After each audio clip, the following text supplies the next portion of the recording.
Hey guys, Everything Apple Pro here, and in this video I'm going to be doing a comparison between iOS 8 and iOS 7. Now I know iOS 8 has just been released, it's in beta 1 stage, and I personally am surprised with how well it does run in the first beta, and I'm just going to go ahead and show you how it runs, turning the device on and off, how it launches applications, and I'm going to run a Geekbench to show you in depth what the scores are actually like. Now these are both iPhone 5 models, both A1429 models, and the one on the left is on iOS 7, 7.1.1, and the one on the right is on iOS 8, the first beta. So let's go ahead and see how iOS 8 stacks up with iOS 7 in the first beta release. Now, I do understand it will get better as time goes on. This is just the first beta release. Alright, so with both devices completely stock and virgin, I'm just going to go ahead and turn them off, show you how they stack up in a shutdown and startup test. So with both of these right here, I'm going to slide and turn both of them off. Now, it's a little hard to see, but the one on the left does turn off a little bit faster than iOS 8. It keeps spinning,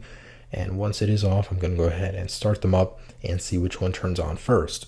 Now do keep in mind that iOS 8 does have many new features, so it has a lot more to preload than iOS 7 during a startup test. So even if it doesn't surpass it, but stays at the level of iOS 7, that's already impressive because it has so much more to load, and it's still something to be able to match up the speed of iOS 7. Now on the left, the iPhone 5, the screen has dimmed before the one on the right with iOS 8, so it should be turning on a little bit faster. Now these kind of tests, they're not really accurate because true to life, people don't really care about how long their iPhone takes to turn on. And as we can see on the left, iOS 7 has booted up first with iOS 8 following it.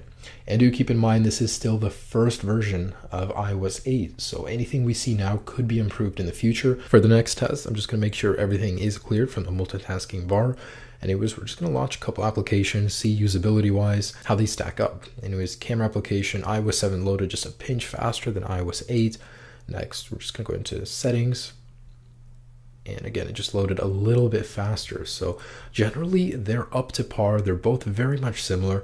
And next off, we're just going to run a Geekbench score. Now, to get a more accurate result, we're going to go ahead and run Geekbench. This will give us a more accurate number to compare these two devices on two different firmwares. And as you can see, they're exactly the same. So let's go ahead and run the processor benchmark. And at the end, we'll see accurately how these two devices stack up on two different firmwares. And as we end the test, we're going to be able to see that both of these devices are almost exactly the same. It's just a few points apart.